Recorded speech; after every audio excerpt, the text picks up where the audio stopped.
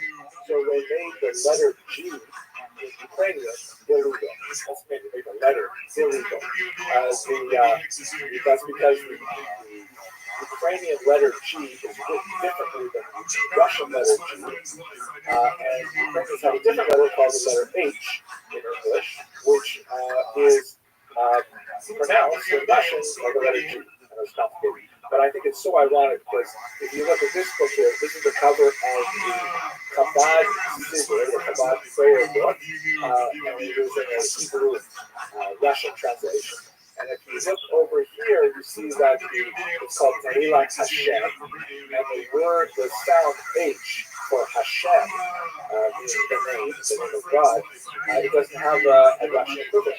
So the Chabad movement added a special Work at a Waffle House so letter, she can continue doing what she loves most, fist fighting black women. women. You have to pronounce it like an H. So it's a little accent they've added. So ironically, the Russians try to take a letter away from the Ukrainian alphabet. The Jews instead add a letter to the Russian alphabet. I think that's kind of fun. They also, at this time, towards the end of this period, even attempt to replace the popularity of Zionism with a bizarre experiment, something called Birobidzhan, which is declared a homeland for the Jews, a Jewish autonomous oblast located way out in the far east, not too far from the Chinese border and the Pacific Ocean. The only real thing speaking for this territory is its proximity to authentic Asian food, and the fact that it could have been a huge refuge for Jews had Stalin allowed it to be so during the Holocaust. But of course, that was not Stalin's thinking, and although it became officially a Jewish autonomous oblast with Yiddish as its official language and for a time center of publishing and culture, nevertheless it was not successful in saving the many hundreds of thousands of Jews who could have used it as a refuge during the war. So all of this ends in 1930 and beyond as Joseph Stalin is able to consolidate his control over the Soviet Union. He embarks on a series of 5-year plans in which he brutally attempts to force the Soviet Union into a rapidly industrialized phase to make it catch up with the West. Among the incredible tragedies associated with this is the Ukrainian Holodomor, what's called in English perhaps the terror famine, an artificial famine that was occasioned by Stalin's policies related to his aggressive push for industrialization that killed literally millions of people in Ukraine. there is still some doubt as to the true scope of it, but 3 or 4 million is considered a very low estimate. It could easily have exceeded 6 million people. It is a remarkable phenomenon that is not nearly as well studied as the Holocaust, but it had a searing impact on the Ukrainian memory. And the fact that one of the key figures behind the implementation of Ukrainian policies, Stalinist policies in Ukraine, was a Jewish communist named Lazar Kaganovich, certainly did not help the overall impression of Jews, as we shall see tomorrow when we turn to the Holocaust. But it turns out that in the later part of the 1930s, the Soviet Union goes into this terrible phase of the purges, which I won't go into detail now, but Jews, like all Soviets, were caught up in this bitterly, and it was a period of great horrors for the larger population. But at this point, I've got to end for my hour. Tomorrow, we're going to look, God willing, at the implications of the Soviet popularity among Jews in the so-called bloodlands, the region that would be between Nazi Germany and Stalin's Soviet Union, and we'll see how that plays out in the Holocaust.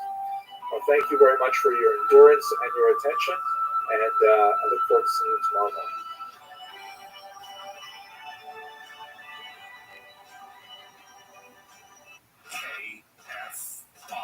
More stimulating talk. I'm Mark Rohner in the KFI 24-hour newsroom. A nurse at several hospitals in Riverside County has been arrested for the alleged sexual assault of an unconscious patient. The man from Lake Elsinore was arrested yesterday. The Riverside County Sheriff's Department says its Special Victims Unit began investigating the assault case last month. Investigators say they found evidence at the nurse's home connected to the case. USC says it's ready for budget cuts and layoffs as its deficit passes $200 million. The university plans to lay off staff, sell property, and cut the salaries of some top employees. One official blames rising costs. In this penultimate lecture, we'll look at the most difficult chapter of the history of the Jews of Ashkenaz, and that is, of course, the history of the Holocaust. Thankfully, it is the penultimate chapter because we will have one lecture after the break in which we're going to look at post-Holocaust Ashkenaz. Thank God there is a post-Holocaust Ashkenaz. Are you a business owner, CEO, or responsible for marketing? So let us begin just with a couple of preliminary remarks about the terminology and the scope of this very big treatment of such a colossal event in Jewish and in world history. First of all, the term Holocaust is somewhat problematic. Several terms were coined in the course of the years after World War II in an attempt to describe the magnitude of this tremendous, earth-shattering, unprecedented genocide. There were prior genocides. We spoke briefly about the Holocaust, for example. You don't know anything about Mars? You literally look like a human transmission. So I sold condos. Application of modern geostatic and then when I went to the garage, they had me at first. I was working in sales, and I was doing like cold calls to buy a car, which is crazy. I literally had to sell one car. Cry out for because I'd be like, "You want a new car?" I'd be like, "No, the Holocaust has largely been accepted and so then they were like, "People like you, so but it has its its limitations. It's basically a service technician. I would like talk to the mechanics, relay the message to the customers because those guys cannot type talk. of sacrifice You cannot let them out and talk to the customers. It's a Ola is a sacrifice fighting every day. She's completely furious. sometimes you see it translated as and then burnt coffee. And there is certain levels of kind of a poetic rise to it in the sense that, so many, but certainly a minority of the victims of the Holocaust were found completely burnt up in the crematorium. But it has problematic aspects as well. For example, if we are comparing the victims of the Holocaust, specifically Jews in this context, You know what it is, too? We have this in common. We're both like failed athletes. Like I played Division III, so like that in itself was just familiar. I did. I played, but you played D1. Still counts, dude. I know. I've got one year.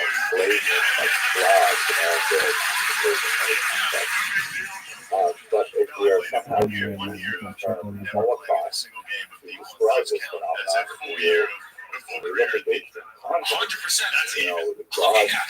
Dude, 1 year never playing a D1, you're in the Hall of Fame at Division III. whatever that exactly means.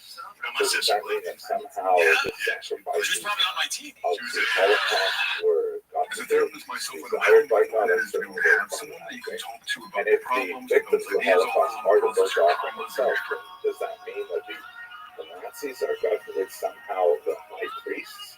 Very, very hard thing, or the priests, I should say. Very, very hard thing to tolerate.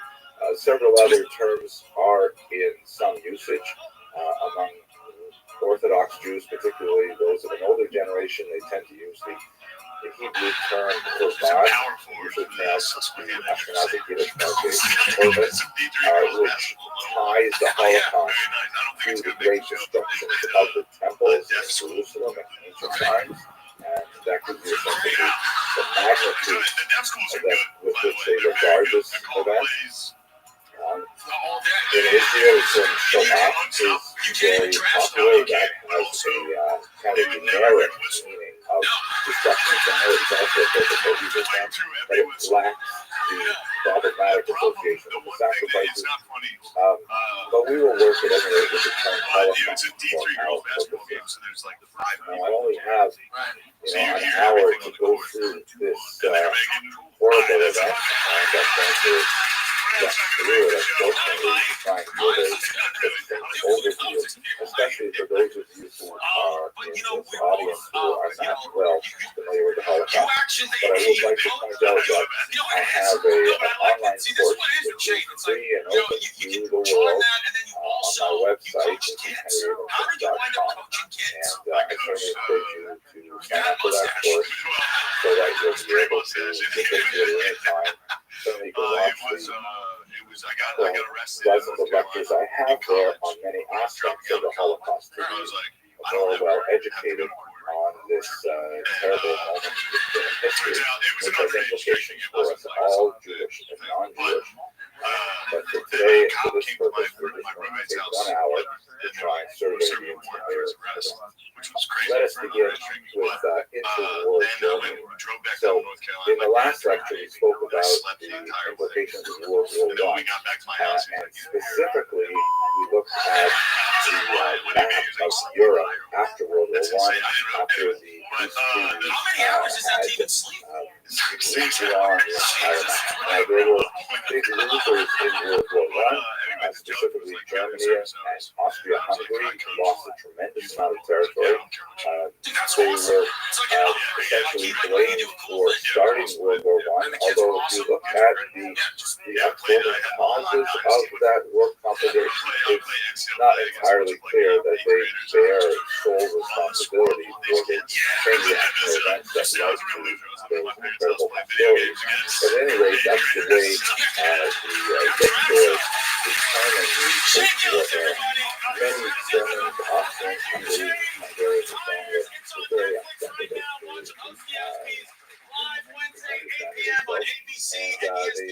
Many of them chose to seek intellectual refuge in the political ideologies associated with revisionism, meaning they wanted to revise those the element that is specifically attached to a kind of anti-Semitic impetus is this thing that the Germans called the stab in the back. Basically, the argument went that the German troops and their allied forces were actually doing fairly well in the war. It had bogged down on both fronts, but nevertheless, they really did control a much larger amount of territory than they started with when the war broke out. And then because of internal weakness and war weariness within their countries, that according to those who advanced this theory really pointed to Jewish peace agitators and communist agitators in some cases, they prematurely surrendered. and they left their soldiers behind in the field. This is the basic idea of the Dolchstoß, the betrayal from within, a stab in the back. You can see in this Austrian propaganda from the period that really encapsulates the mood of the era. On the left is the lantern-jawed, determined Austrian soldier, steely-eyed gaze as he bravely defends the front from any attackers. But unbeknownst to him, there's these dark storm clouds that gather, and this grotesque woman with a strange kind of French-style hat. And in case you miss the iconographic elements of the large nose and the thick lips and the four locks, the payos on the sides of the head, there's a Star of David on the hat, so you won't make any mistake. And she stabs him in the back, betraying the entire country and allowing the enemies to overrun the borders. Right? That's the idea of the Dolchstoß. And this resentment over the anti-war movement really consumed a lot of the Axis powers at the time, and ultimately contributed to Hitler's rise to power, which is a fascinating topic itself, but takes us a little bit further away from our focus on the Jews of Ashkenaz. So I refer you once again to my totally free and open to the global community course on the Holocaust. Here's another example, from Austria in the early post-war period. It's an election campaign poster, and you can see it says, actually, Welcome, Frosty. cut off from the top that says, Hi-oh. How you living, pimp? It says German Christians and save Austria. Are you ready to play a game? Deutsche German. Not right now, no, I haven't had a shower or anything yet. Woke up about an hour, 2 hours back. The mornings go kind of slow because I go to the wall my shit in the morning. Were you able? Have a shower and my walk and shit. Were you able to quit smoking? You see that there's the Austrian eagle there, and it's being I mean, the vape thing is way worse. Like, strange. it started to make me sick. The vape, snake so I just quit that is that. clearly identified as the Jew. Okay. The hook nose, the thick lips, the payos. It's a trope for the era. A yarmulke. So this is and smiling. I like lately there have been a lot of Hitler Jewish this teachings rising on anti-Semitism, Christians. which he Because Christians don't reports have in like his a full, like it's very rare. struggles, It's problematic while sometimes he was because we don't have a very holistic faith. Remember I told you about it, right? Yeah. Putsch of Munich in 1923, and he proved Well, that's to be slowly changing because rock star popular with Germans. like Never wins I don't know.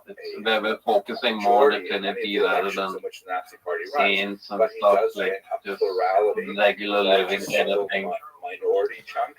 And You got a new when pope. he is able to finally take control of the government.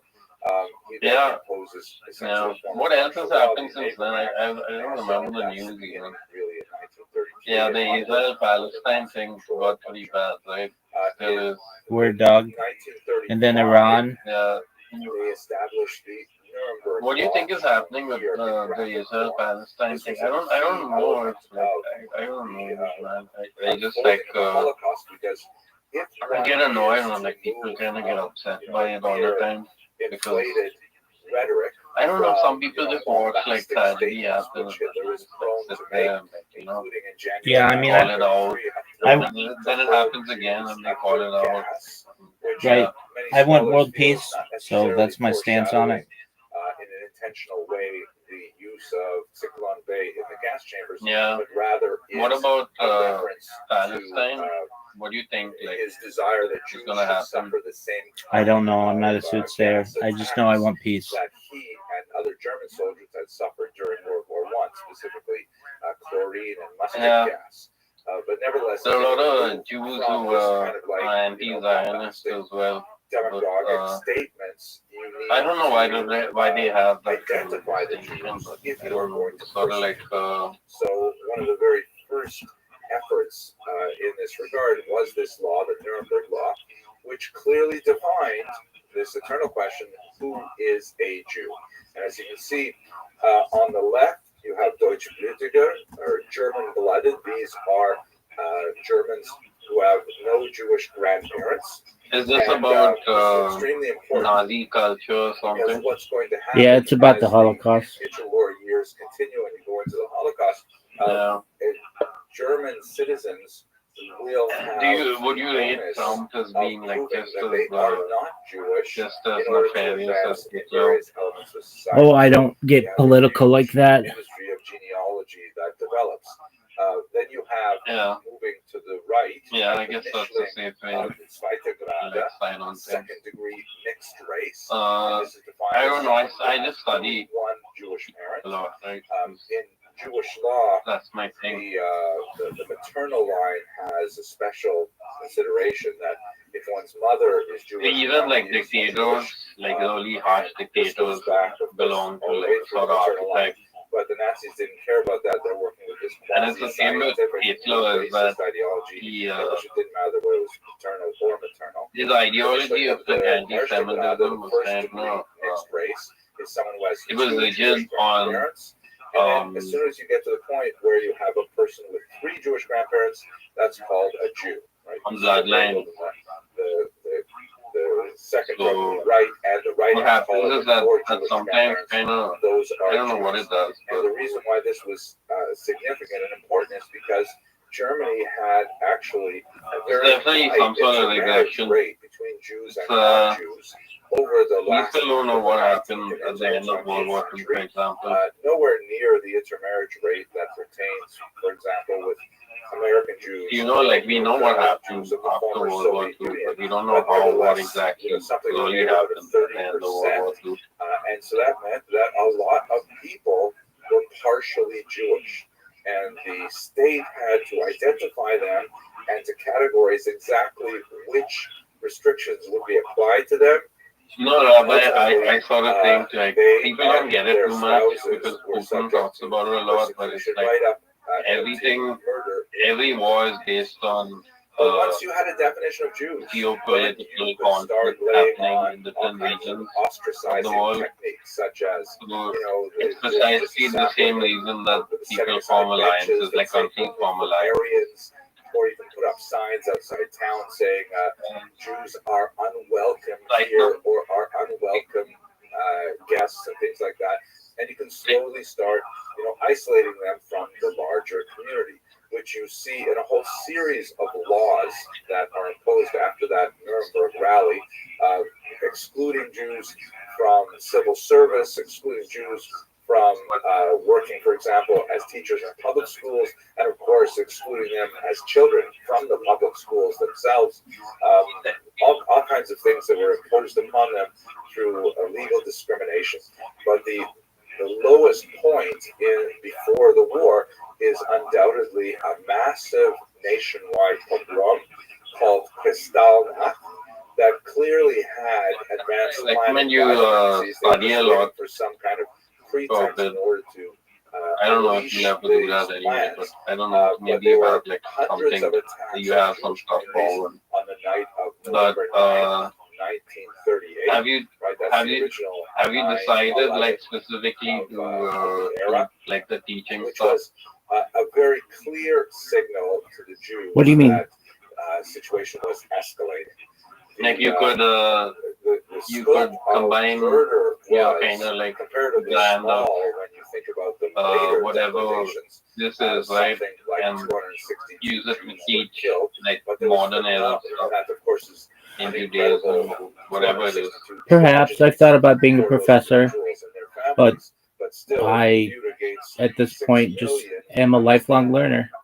So I like to learn, and one of my favorite topics is Jewish history, so that's what I like to watch. The reason it's referred to as Kristallnacht, which means what is Jewish history?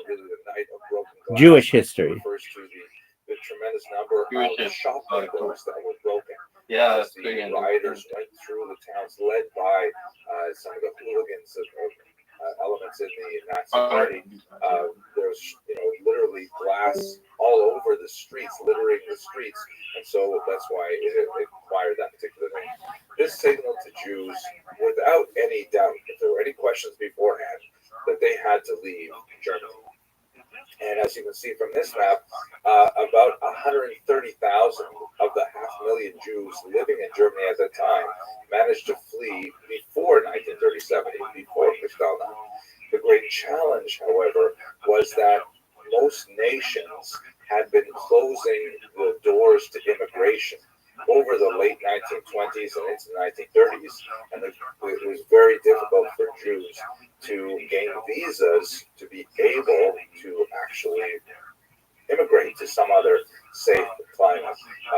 One of the most terrifying examples is the voyage of the St. Louis, or St. Louis, which was a boat carrying Jewish refugees at this time from Germany to Cuba. And from Cuba, as was the custom at that time, there was a brief window where people could get transit visas to Cuba. And then once they were in Cuba, they would attempt to immigrate typically to the United States or to South America, or some might even stay in Cuba. But the United States objected to this ship, which was not even going to land on its shores. And it was moored off the coast of Miami Beach for weeks as diplomats wrangled over it. Ultimately, the St. Louis was sent back to Europe with all of its passengers, most of whom were killed in the Holocaust following. It's a terrible, terrible period, and one upon which we should really reflect as we have such a massive displacement of refugees in the Russian attack on Ukraine. Now, the war actually breaks out September 1st, 1939. One of the key diplomatic events that makes the war possible is a secret pact called the Molotov-Ribbentrop Pact that is signed by the foreign ministers of the Soviet Union, Molotov, and the Third Reich, Ribbentrop. And this was essentially a non-aggression pact between two erstwhile enemies. I mean, the Nazis representing fascism on the one hand, and the communists representing, socialism on the other hand. They were like bitter enemies. But when Hitler proposed to Stalin that they should cooperate, and the prize for both of them would be the acquisition of the territories that separated them, Stalin was very happy to accept. And so what happened on September 1st, 1939 is in a coordinated attack, the Nazis invaded Poland and the Baltic states from the west, and the Soviet Union invaded from the east. They met at a border that at which point they had previously agreed not to attack each other. And so why this is especially important for German purposes is this meant that the Nazis had a safe eastern front in 1939. Once the area was pacified, then Hitler could turn his attention to the west in the attack on France and Belgium and elsewhere, and ultimately that's what he did. Later in 1941, he would double-cross Stalin, taking him by surprise, and invade the Soviet Union, but that's a little further down the line in our story. But for now, what happens is you get this map that you're looking at here, a Polish language map, and the key line for us is the red line, which demonstrates the non-aggression tract boundary that was defined by the Soviet Union and the Nazis prior to the war. The territories on the left side, the west, were taken over by Germany. Some of them were outright annexed, basically on racial grounds. If the dominant population there were ethnically German, then they were simply annexed to the Third Reich, and all undesirable populations, including Jews, were pushed out into that green region in the center, which is extremely important, the so-called general government. This was not an area that was annexed by Germany, and in fact, the Nazi bureaucrats in charge of it were not entirely clear what they were supposed used to do with all of the Jews that were being forced into the region. We don't have space or time to go into this in greater detail, but it is important to recognize that the Third Reich was an unusual combination of chaotic, spontaneous, impetuous leadership with a very dedicated, detail-oriented bureaucracy. It's a very unusual combination in which, Hitler would essentially approve radical initiatives and then hand it off to the bureaucrats who would go and actually figure out how to operationalize Hitler's will.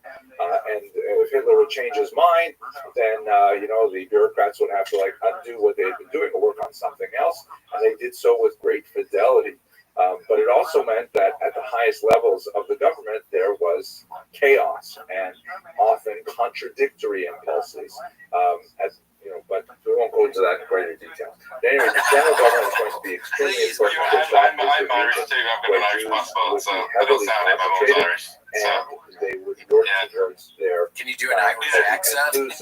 for the final solution. Only when I'm taking the piss The out of first my thing that's happening in Egypt Irish and Catholic, and they established numerous It's ghettos. like, As you can oh my see, God, your mom. they've Whiplash, scattered throughout the stop region. getting those This map tattoos, you shows, look crazy. the post-1941 That's what she period said. was So that's what I'm saying. So invaded get the mad. Is that a Soviet way? Union Is as that well. one of the times you get mad at her? Like, Whiplash, what are you?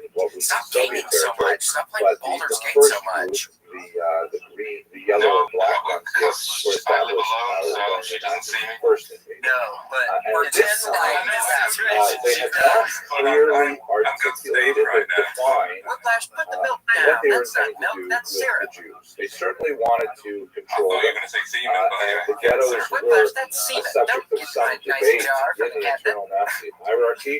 Ultimately, What do of you course, say they in the decided Irish in accent favor when of you're them mad at your against the mom? arguments that, it would spread typhus and things like that. Whiplash, Meant please don't leave us hanging like other that. things. We never get an Englishman but who this has points to a Irish much accent larger with the Irish issue passport. We in never get this Whiplash, historiography and the please. Holocaust as I well. really wish I That didn't know that. sort of Don't pits tell two us this. major It's already been a really bodies rough day of for both of thinkers us. against You each had a other. bagel It's sandwich very and it wasn't that important good. to understand this. Let me just mention it briefly. What do I say? One Let me school of just get thought, let which give me really the frame of emerges mind. from the immediate Put that post-war jar era away. of the Oh Nuremberg War God, this trial, is so fucking was a school embarrassing. of thought called I will. intentionalism. Here we go. This was pioneered by great historians like Lucy Douglas, for example. And the argument was among intentionalists that Hitler and his Nazi party intended from the earliest I love period it, Whiplash. to murder It was all the good. Jews of I mean, Europe. he doesn't even And sound they like certainly Irish. can draw a pretty Please, straight can you just delete line this whole from thing? You know, statements that Hitler It was made, good, Whiplash. decisions No, that were laid we're out, moving to the that it front was of the all kind episode. of I'll put you at unfolding the front plan so to everybody can destroy see it. the Oh Jews of God, Europe. my life. I'm never listening. In the 1970s in particular, however, Just a teaser for coming up on the interpretation William began to Michael. emerge among Before, historians called the Whiplash, before we functionalist get model, off, because we have to leave, which do you many have what scholars, is the Martin ghost Rothschild, situation one of the early ones, over in Christopher Browning, Manchester? my Do own you teacher, believe in Michael ghosts? Maris, Or where you live, is it haunted? What are your thoughts? in which they say that there's no question that Hitler and his close associates were incredibly virulent anti-Semites of Gotta get over there, colossal dude. order, Man. and they certainly will not have Yes. looked askance at the idea of this mass murder, but My did they brother really stayed once in actually plan this from the beginning? There Were was a they hotel, that which is, organized? prison. They point to all kinds of contradictory elements, like, for example, the Him and his friend, plans they got to it really into resettle their mind Jews that in the it was region, haunted. or the But plans essentially, to take the island of Madagascar and expel all screaming like Jews something there. touched him, And the fact and he that left Jews the were hotel actually at 3 free a.m. to leave and had to try the to find Third another Reich right up hotel. until But apparently, 1940. it's haunted. It Well, used to be an old like prison. if I remember correctly. So, Maybe Harry if they really intended to murder is it all of them, Ottawa? why would they Yeah, be haunted. Yeah, Ottawa. pursuing these Yeah, no, I got ventures? somebody touching my leg in Austin a year or two ago. Somebody, I was laying on the bed and somebody touched my leg and it That scared me. clearly Fuck, indicates really? the Nazi desire to murder all the Jews of Yeah, I Europe. got haunted. We They were quite late. Yeah, no one's ever touched me. 1942. Yeah. How is it possible that they don't have any Yeah, especially with that new documentation haircut. of this Oh my plan gosh, you're until going to be that getting late a date? touched. Don't worry. The functionalists argued that while the again, this is not diminishing the anti-Semitism that was present in the Nazi Party and its leadership, Okay, but Webmaster, they wonderful argued to talk to that you. Thanks for calling. plan to murder all the Jews of Europe grew out of a function of the war, Thanks, man. meaning as the war was progressing, There you go. So and Nazis began to experiment with different policies and procedures. They Pretty good began to see episode that altogether. actually Started murdering all out, the I Jews of started Europe thinking this might be one was of the all-time possible. episodes. And I think it ended so top they 20. slowly Me too. I moved think towards we this idea easily top through 20 experimentation everything we and had. through testing the Persevered waters through and where things we like that. People So didn't say. that's Yeah, there's a some major sick difference in stuff people intellectuals can't and really see the right intellectuals now and behind functionalists us. that characterizes much of the historiography. There's no question Yeah, that we're going the through a lot, but I dominant think we pulled together and interpretive mode you know, that our most scholars use friendship today and leans podcasting. towards a I functionalist think so too. interpretation. Well, thank y'all And so it helps much explain a lot of the for watching. internal contradictions that seem to be going Just on fall down. in the Nazi Party. Yes, thank But you. to return to our narrative, Bye. for developing these Thanks ghettos for joining us for this week's episode in of the first William in the Montgomery German Show. controlled regions and Send later your after questions, 1941 artwork, and in manifestos to the Soviet William Montgomery Show and at they seem to have a gmail.com. divided opinion as to how exactly they are to be done. There are two main models that seem to coexist Miss with an each episode of other. the William Once again, Montgomery an Show by indication subscribing of to the William lack of Montgomery clarity Show on the channel Nazis as to what they're supposed to do with all these podcasts are Jews sold. piling up Check out in William the online general at government. william.f.montgomery1 on Instagram. Ghettos For seem more William to follow Montgomery, a check out model Kill which Tony on historians YouTube. have called And check productive. him out live at the Comedy Which is Mothership one in Austin, in particular Texas every where Monday night. the thinking was Find that, more of you know, me, Casey Rocket, the at reason for the patreon.com/Casey ghettos, and again, Rocket. Follow me Hitler on is not Instagram really at Casey outlining Rocket. these things This for episode of anybody. the William Montgomery Local Show was bureaucrats are recorded trying to at figure out ATX these issues Studios on right their here own. in the heart of Austin, So Texas. this was regarded Montgomery Show was as an produced by example William of Montgomery. The anthem is used sung for by slave William labor. Montgomery. You know, The like, why drums would are you sung destroy by William all of Montgomery. this The human words are capital? sung by William Let's Montgomery. make use William of the Montgomery war Show effort. is a So Fannie Wood Hill has had production. a Thanks for tremendous joining us. See reputation you next as time. a textile center, and Jews were heavily concentrated there in that industry. It's a traditional kind of industry for Jews to be involved in. And so the key to survival in Wood, at least for most of its duration, was to get a work permit, to be useful. And Jews were employed in slave-like conditions to produce, military uniforms and warm linings for Austin, German Texas, soldiers. USA. It's the William Montgomery Show. Ultimately, the production model would fail because those Jews would also be sent With the Tony to the Chin gas Orchestra. But for much of the early period of the war, that seemed to be the way that they thought they were supposed to operate. As always, Others, like William the is joined by the lovely were Erica. operating on a model which scholars I'm call Casey Rocket. partition, meaning And the now Jews here were he essentially is, to be the rounded up, big red machine, concentrated the in Memphis areas, Strangler, and then William allowed to die Montgomery. of starvation and disease. Which also, Warsaw did not have any 45 minutes major ago, maybe like industries 12:30. that were especially useful to the Nazis. Slept a little late.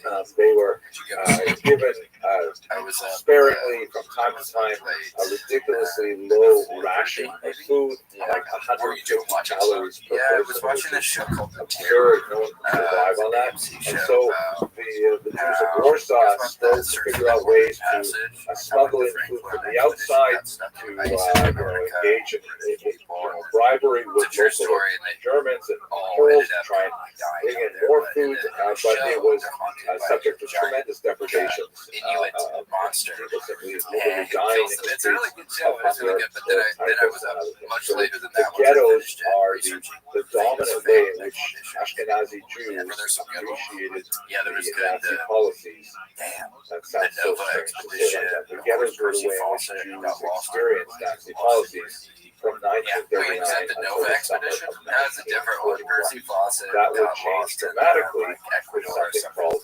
Operation Sada Barrosa. Thing. And before I Is that what continue, though, I Congo was reminded based myself, Remember I mean, Congo? They end up the finding a Holocaust lost village with basically diamonds in it. an Wait, is that the one with Ashkenazi the story, gorilla who has but the it is not exclusively Yeah, an Ashkenazi yeah. story. The Nazis would, of course, control There's many the gorilla Sephardic that they areas. attach the hand thing to. You're supposed to go into Africa with its Jewish population, Yeah, laser especially gorilla. significant. Yeah, And they yeah, would I've also done that. control Yeah, the sorry, smaller like, at like pockets 4 of a.m. Sephardim that are living, for example, in It's just Greece and elsewhere. The general rule of thumb is that Nazis really didn't care about the cultural distinctions between Ashkenazim and Sephardim, although the policies that they implemented were different between Nazi occupied Europe and the experience of Sephardic Jews was by and large rather distinct. Certainly one of persecution, certainly one of abuse and murder, but not to the same degree that the European Ashkenazim and those Sephardim who lived in regions of German control in their experience. That is not to say that Sephardim were not on the list, that Nazis did not intend to oppose those similar policies. Had they had the wherewithal to extend the same degree of control to Afghanistan or Sephardic centers, Constantinople or East Angol and elsewhere, that they were simply entities before they could impose such rules. Nevertheless, this is basically an Ashkenazi story, and Ashkenazi constitutes an overwhelming number of victims. But let us return to Operation Barbarossa. Very important developments in the war. The date is significant, easily as significant for the Holocaust as the beginning of the war in September of 1939, the date is June 22nd, 1941. And it's a good example also of another important thing to bear in mind when we talk about the Holocaust, and that is the understanding that the Holocaust and the Second World War are not identical. They are overlapping historical phenomena, but they were following largely parallel tracks that, developments in the war had direct influence on the Holocaust. But it's clear also, for example, if we look at Hungarian theory, that the Holocaust, the war against the Jews, this derivative pungent phrase, was primary for the Nazis and even more important than World War II. In other words, when the Nazis had the choice between diverting resources to protect their eastern flank, and on the other hand, devoting those resources to murdering more Jews, they amazingly chose in a suicidal manner to make sure that they could murder more Hungarian Jews rather than protect themselves from the assault of the Red Army, which just shows how diabolical and how this is a phenomenal depth that absorbed the entire Nazi hierarchy of that. Anyways, here, have a look at this map, please. On June 22nd, 1941, Adolf Hitler sent his troops into the Soviet Union, breaching the treaty that he had signed with Joseph Stalin in August of 1939. Evidence indicates that Stalin was completely taken aback and surprised by the fact they were not prepared for the Nazi advance, and the Wehrmacht, the German army, made phenomenal inroads in a very, very short period of time, taking over all of what will be today the boundaries of Ukraine, White Russia, the Baltic states of Lithuania, Latvia, and Estonia, and penetrating well into Russian territory per se, approaching the city boundaries of Moscow, and placing Leningrad under a punishing siege that was absolutely devastating to the population. Now, that's the war using the army of Wehrmacht. What we also did, and this represents a significant escalation in the war against the Jews, is he sent in 4 mobile killing squads called Einsatzgruppen. These 4 squads were called like a police battalion, followed behind the regular army, and their task was to spread out and go to all the tiny little Jewish villages called shtetl that dotted the region, round up all of the Jews that they could find, as well as any other undesirables like communists or homosexuals, drug users, or anything else that was on their basis, march them out to local ravines, no local ravines existed, to have them dig their own graves, and then to shoot them. This is called lately the Holocaust by bullets, which distinguishes it from the Holocaust by gas. That would be the next evolution in the Nazi plan. But as you can see from this map from the United States Holocaust Memorial Museum, and this is only a sampling of the towns that were affected. The Nazis simply sent these Einsatzgruppen throughout the region, going village to village to murder small numbers of Jews at a time. Occasionally, like in Kiev, where you have a massive Einsatzgruppen action at the ravine called Chopping Yad ravine. It was like a dried out riverbed. And they would kill, if I remember correctly, it was some 30,000 Jews within the space of just a few days. They would go on to use Babin Yar for up to 100,000 victims of various other strikes over the course of their occupation of Ukraine. But it was one of the single worst massacres of the Einsatzgruppen at that point. This is incidentally the way in which my grandparents' families were all killed.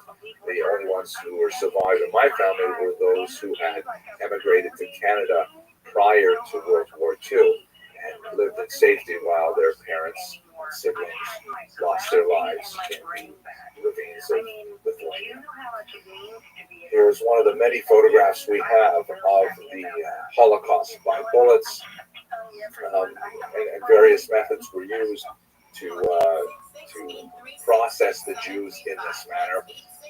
One of the most chilling books on the topic is called Ordinary Men by Christopher Browning, a prominent member of the functionalist school, who mined the archives for depositions of Einsatzgruppen members to give us a really comprehensive look as to who these people were. He calls them, as in the title, ordinary men. They're people drawn from all walks of life, and here's in their own words how they somehow justified this horrific deed.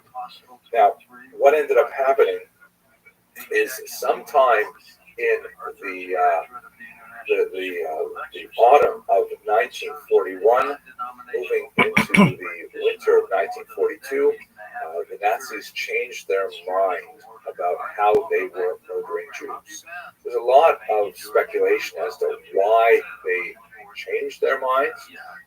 It may have, some historians point to the rapid, successful advance of the Wehrmacht, and perhaps Hitler was thinking in a euphoric manner, wow, my gosh, if I can conquer the Soviet Union the same way I conquered Western Europe, right? England alone was not yet conquered. They were suffering under the horrible bombardment of the Blitz, but he controlled Western Europe in a euphoric manner. He might have said to himself, you know what, maybe I can really murder all the Jews of Europe. Other scholars point to the fact that they were bogged down by what was often called what was often called Russia's greatest general, General Winter, because the Nazis were not well prepared for the climactic change of the seasons, and their advance began to bog down. And so Hitler would say to himself, according to this model of thinking, you know, if I can't win the war against the Soviet Union, at least I should kill all the Jews of Europe. And so that indicated a shift. But what is certain is that the Einsatzgruppen were having an incredibly difficult time actually processing what they were doing day in and day out. This is amply demonstrated by Christopher Browning, that it was psychologically traumatic to wake up every morning, drive out to a village, round up regular people, and look them in the eye as you put them in their graves. And they were getting drunk in the morning because they simply couldn't take it. They were relying very heavily on local volunteers, so-called Bilga, from also employment population who have jobs like this, and they had to receive all kinds of pep talks from even people as high ranking as Finland, who would come out and say, you know, difficult, but you're doing it for the greater good of the Third Reich and so on, generations who were meant to use for heroism and things like that. So there was definitely a need to find a more efficient, less psychologically challenging way of murdering a Jew. Again, not for our purpose here, but I strongly recommend to understanding this phenomenon, you have to look at the great experiments that psychologists of the later half of the 20th century, such as Stanley Milgram and Zimbardo, who've all done really useful work to show how this process plays out in human mind, and also how things are leading to dangers as this to obey authority. So what happens is, in January 1942, there was a gathering at the Berlin resort known as Wannsee, conference, in which for the first time the Nazis sit down and they lay out a plan to count all of the most chilling pages of the records of that meeting that we have is a list of all of the countries that the Nazis controlled or planned to control, including England, for example, and the Jewish population there. And they were clearly intending even to hunt down 200 Jews living in Albania. It didn't matter, large or small, they were going to murder all 11 million Jews of Europe at the time. And the way they would do it was they were going to adopt the techniques that they had really pioneered in their attempts to rid Germany of people with mental or physical disabilities, people possibly with Down syndrome, things like that, just horrific things that they would seek to harm the most vulnerable people in their society first. They were experimenting with the use of gas to murder these people, and they started developing experimental chambers where people could be murdered en masse with gases like Cyclone B, essentially a rat poison. They established 6 death camps. These were distinct from the hundreds of concentration camps that they had developed as early as 1933. The concentration camps were largely scattered throughout Europe, and they were basically for political prisoners, which could include Jews as well, but that was not their main purpose. And they were abusive, and people died from malnutrition and from beating and things like that. But the concentration camps were essentially open-air prisons that were designed to house those people that really didn't want functioning in society. The death camps, on the other hand, were institutions, factories designed to eliminate human beings. In fact, the term that was used was Vernichtungslager, which means literally to make you do nothing, as opposed to Konzentrationslager, which means concentration camps. The 6 camps were set up with access to the rail lines that was crucial. And so rather than leaving the Jews in the ghettos, where, for example, in Warsaw, they would just be left to die, the Nazis began from the spring of 1942 deporting Jews on the rail lines to these death camps, where they would immediately be sorted according to those who might be useful for slave labor. All of these death camps also had like satellite camps where a small number of Jews would be forced to engage in slave labor, either with something like associated with the war effort, like Auschwitz had a small satellite camp where they were producing acetone that they needed for the war effort, or to house those Jews that will be used in the murder process themselves, the so-called mental commandos, who would have the incredibly difficult task of removing the bodies from the gas chambers, transporting them to the crematoria where the bodies would be burned, and so on.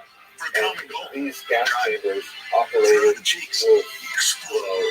stereotypical function of efficiency, massacring thousands every day, far more effective for the dark, demonic plan of the Nazis than the Holocaust by bullets that we saw Operation Barbarossa.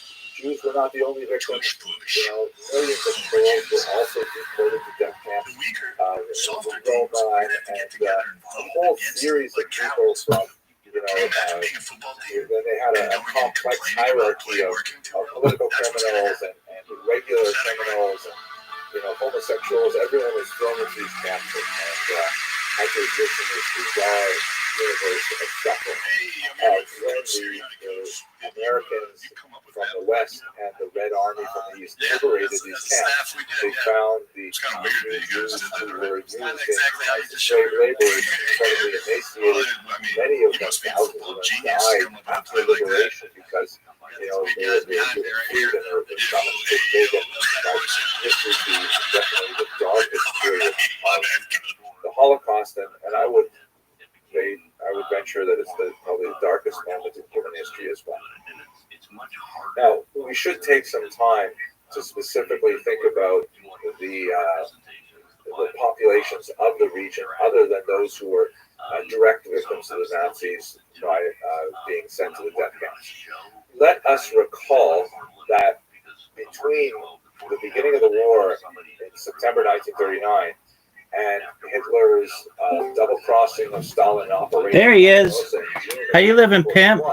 There was a region of territory which was taken over. What's up, dog? Soviet Union, as you see in this map here. My experience increased in the last couple of days. Of course it is. You've been spending more time with me. What's up, pimp? How are you? Good. All right, let's try this puzzle. All right. We've got a new game to play if you want to play it. Is it? What's the app?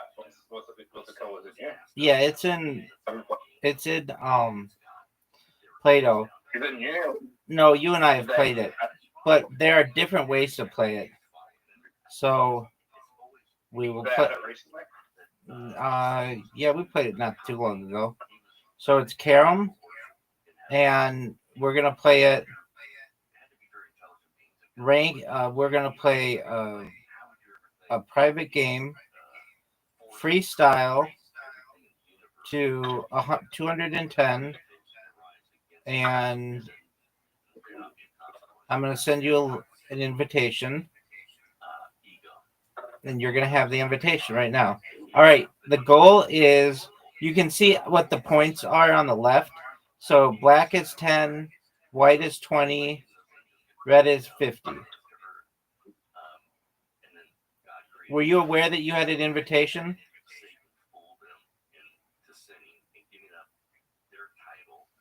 Yo, Doug, were you aware that everyone's waiting on you?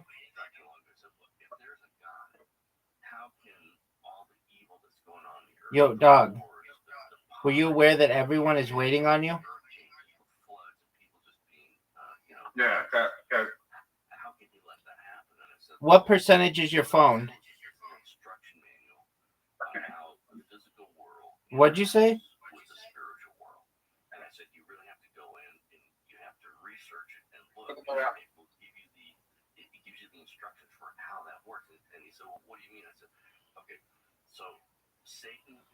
You know who loves this game? Riser.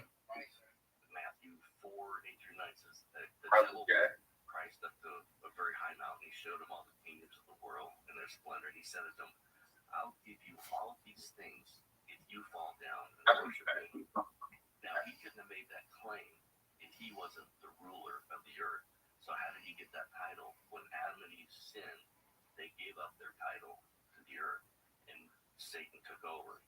So that's where it comes in. But the biggest mistake Satan made is he killed Christ. He had no idea when he killed Christ instead of the cross that it was the beginning of the end of his kingdom. Because when he did that, Christ died. He took away the one weapon that Satan could use against mankind, and that was death. Because Christ took all of sins on himself.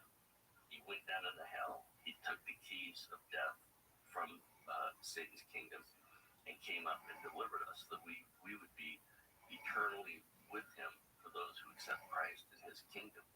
So we're back here now, and though we see all of the struggles and things going on in the earth, he gave us the keys to victory. So in the modern church, the church will teach, it's done a great job of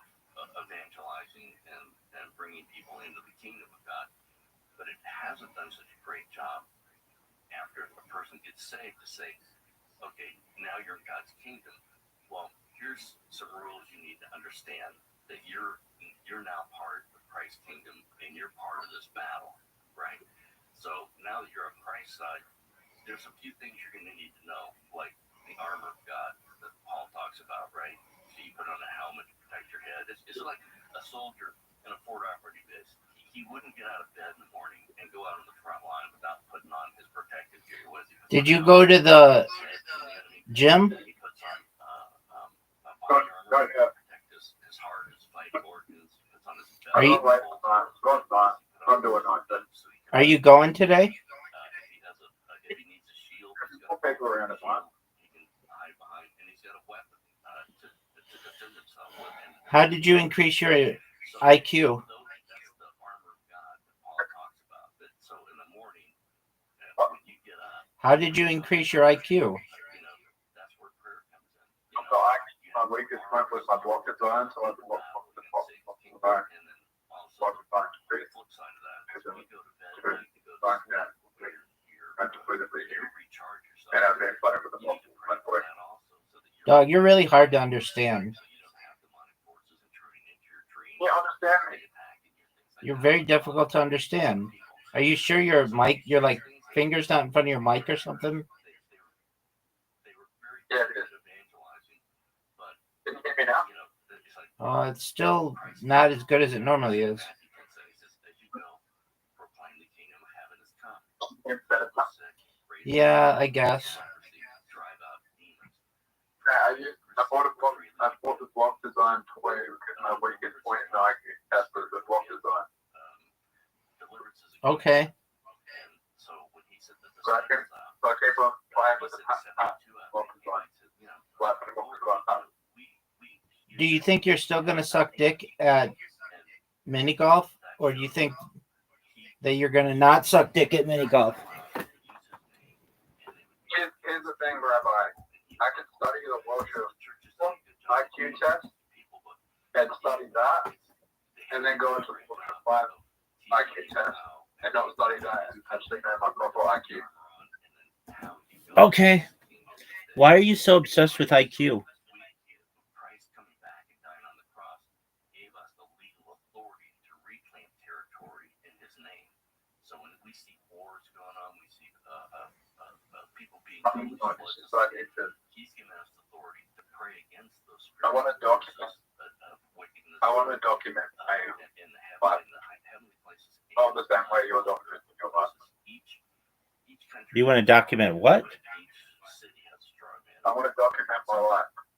After you put your armor in the morning, Like, you want to live stream your life? pray against those authorities that I want to document. I want to document being life in the university against first. God's people Yeah. to be disarmed. And who does that? Study the misdiagnosis, Christ says like to overdiagnostic. do that. So and innocent what's going on. prayers for. So when you pray to God, Why do you want to do that? there's a problem going on. We're having this say the war in Ukraine. Yo, Doug.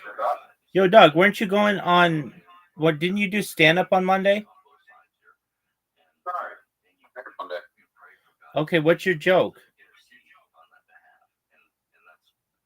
My whole fucking life's a joke. Though. Dude, now you sound better. Hold on, now you sound a lot better. Said my whole life's a fucking joke. You can just look at my mid-goal gameplay and you can laugh at that. Well, everybody knows that. Not everyone knows that. All right, Zoot, I've sent you an invitation. No, but what is your first joke going to be when you do stand-up? Right. So let's just take the helmet. What is the helmet for? So one of the main tools that Satan uses against us is the battle for our minds. Okay. What'd you say? And in particularly, so in Christ's time, they would just One more time? expel demons. I'm not giving you my reason. Why not? Systems has 2,000 years to figure out ways I mean, to try to just- get a foothold in I'll- people that make I'll record it and send it to you. to be able. No, you don't have to do that. Just tell me your first joke. So one of the ways he does that is he Nah, it's not as funny. It's not as fun. that's when we're very young. Like- So, Let It's me all about the crowd. be the judge of that. What's your first joke? semi-conscious state, then What's your first joke? Yo, girl, are you a haunted house? Because I'm going to scream when I come inside.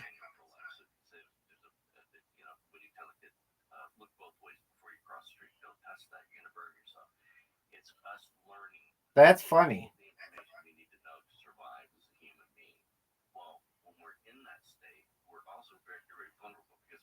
So what is your joke? What did you say?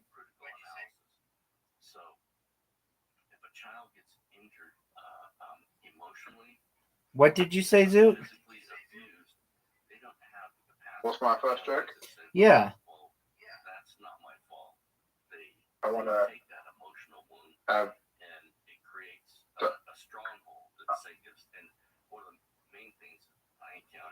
What are you saying, big dog?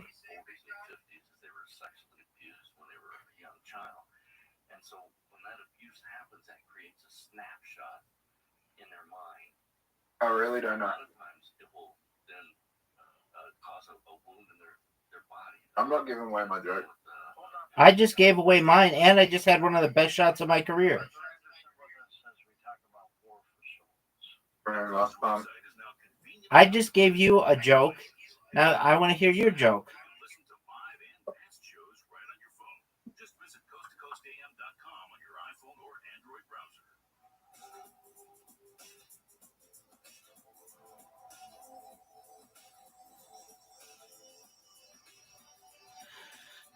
Yo, dog, what's your joke?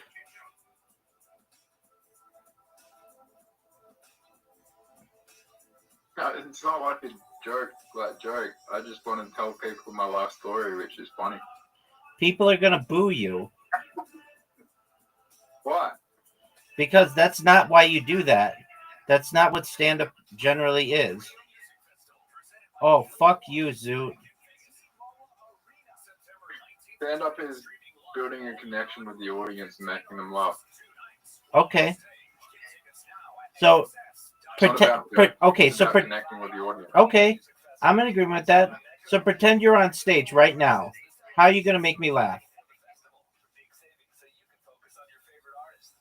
Subjective. Your sense of humor is different to the whole crowd. Just do your routine. You're going to do it for 2 or 5 minutes. Let's hear it. I don't feel in the mood. There's not enough people around. That's when it's perfect. Let's hear what you have to say. Are you going to go up there and you're going to be like, hey, my name is Zoot, and I'm neurodivergent? No, I prefer to identify as retarded because it's easy to explain to most people because most people don't understand neurodiversity. But you're not retarded, and that's not a good word to use.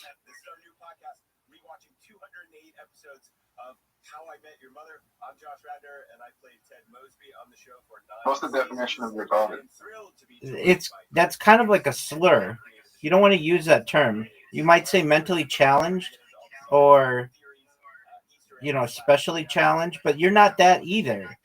You could go up there and you could be like, okay, if you really wanted, I'll do Zoot's routine, and this would be funnier than what you're going to do. Are you ready? Yep. Hey, everybody. My name is Zoot. I suffer from something known as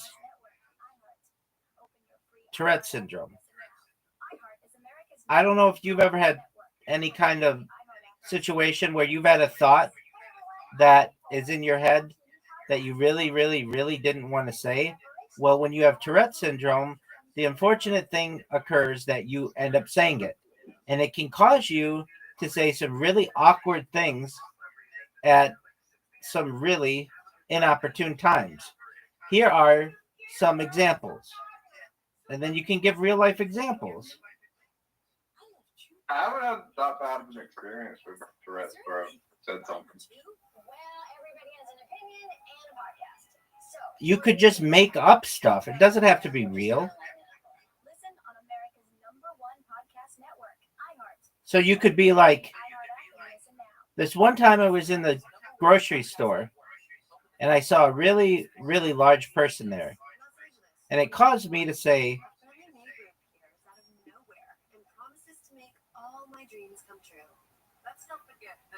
And then whatever you'd want to say. I think I have seen the N word when I saw a darker skinned person. I think I have called someone a fat fuck that was really large as well. And I think I called someone ugly that was actually really attractive. Okay. Until I bring this con man to justice.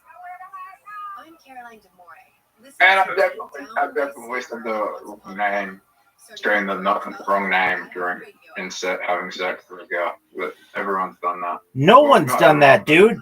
No one does that. A lot of people do that. No, in like movies and stuff.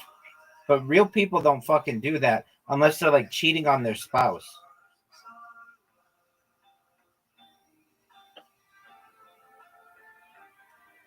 Okay, you could. That's kind of a joke that I guess is funny.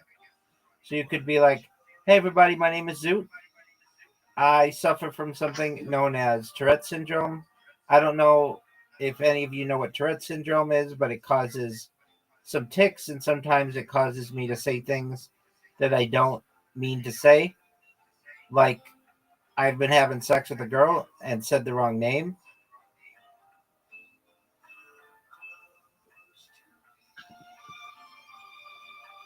And then, so what was the girl's name and what did you call her?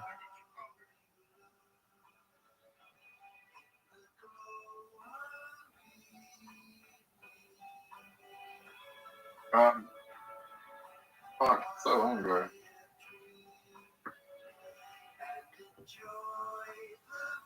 So you could say, what's a common Australian name for a girl? What was it? Sarah or Maddie. Okay. Maddie.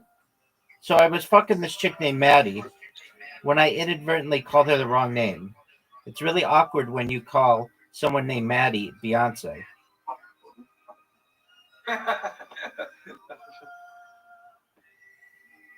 Do you see how hard that made you? Do you see how hard that made you laugh? Well, that's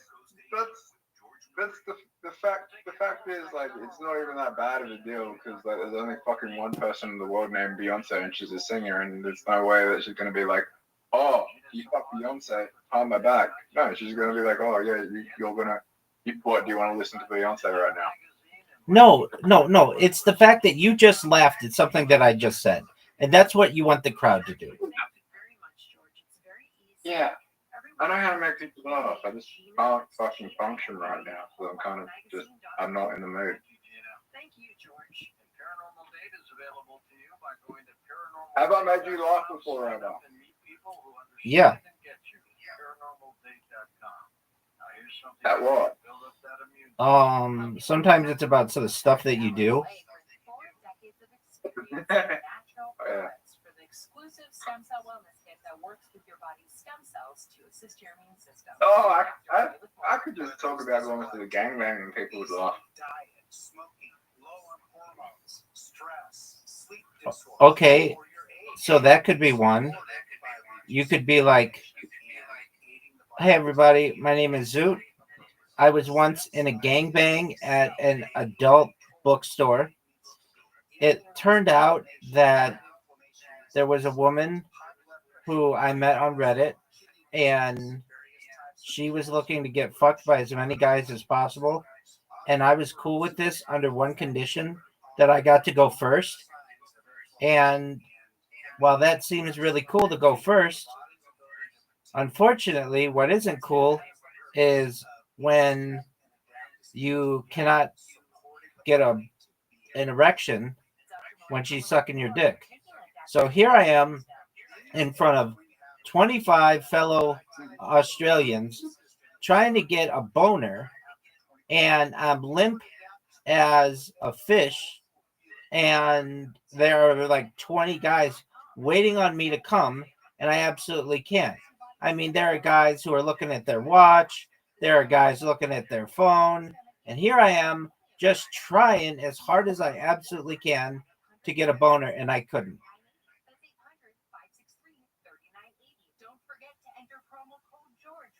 Zoot, you won.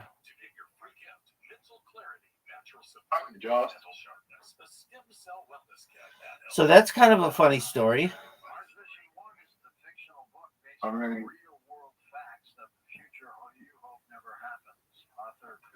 I mean, you could do like if you wanted to be real shit that you do or stories you've told me, and you just kind of twist it a little bit. You can be like, "Hey, everybody, my name's Zoot.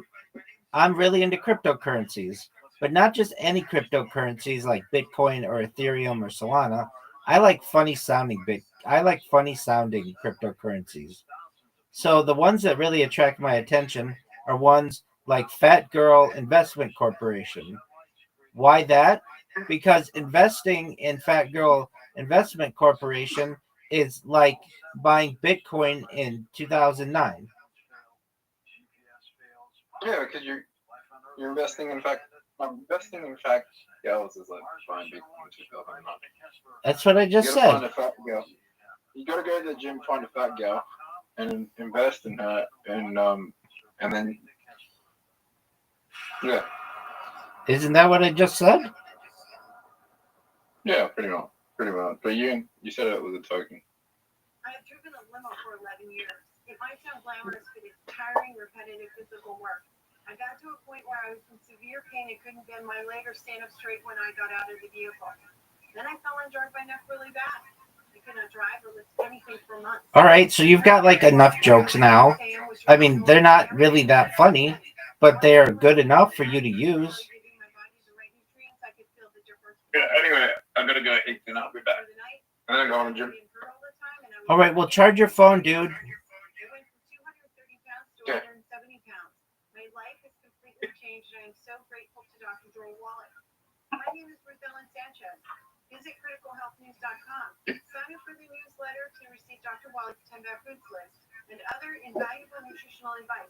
Call 855-949-RADIO to speak to an experienced nutritional consultant.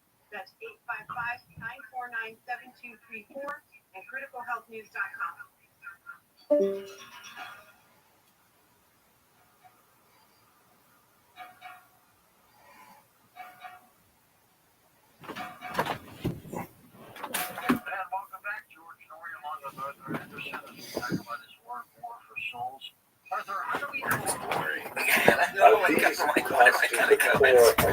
Historian Simply Snyder calls Yeah, I wonder if there's any buried treasures or anything in Texas. It included Hopefully, get out there. countries, Estonia, Latvia, Lithuania, and Do a the little eastern part of seismic Poland scanning. that had Oh, all there's Amy drinking a experienced martini. I think freedom Amy had a and drinking. national She's with sovereignty Ed. from World War Ed I, what's his name? and it was snatched back by the Soviet Union, which wanted to regain territory that they had lost in the What's his name? Revolution Grant, do you War. know? That was originally part of the Russian Empire, and the populations there were really quite restive and unhappy about that. So when they invaded these territories, they engaged in rapid, brutal Sovietization, meaning they came in and they rapidly tried to force these countries to adopt the communist way of life, collectivization of agriculture, arrests of local intelligentsia, including especially priests, religious functionaries were under threat, the suppression of independent Friends, and I'll do something. and one of the ways that they justified it was to have these kind of show elections where remarkably 98% of the local population said, oh yes, we love communism, we're so happy that we can now be a Soviet socialist state. If this sounds a lot like Putin's advance into the Donbass, it's because it's exactly the same and they thing kind of like that that. the Soviets did Every once in a while, I'll open it with a song and 1939. dance that everyone just fucking hates. And there was like 200 people there, and So, they put on the suits. not surprisingly, a huge amount of resentment builds up against the Soviet Union in these bloodline territories in particular for the very harsh, brutal treatment of confiscations and suppression of religion and arrest of their leaders and all kinds of things that are happening. Yeah, I remember the show. Also, very important to understand. Well, that's fun. That's good. For You did reasons that. which They are probably liked it. It probably did set a good tone for the rest of the freaking a out. The whole lot of show these good. populations The whole believe show went that good, but yeah, it just communism felt is weird essentially to go a up there. Jewish phenomenon. Oh, let me go This bomb was real certainly quick. encouraged by Yeah, Nazi that's propaganda.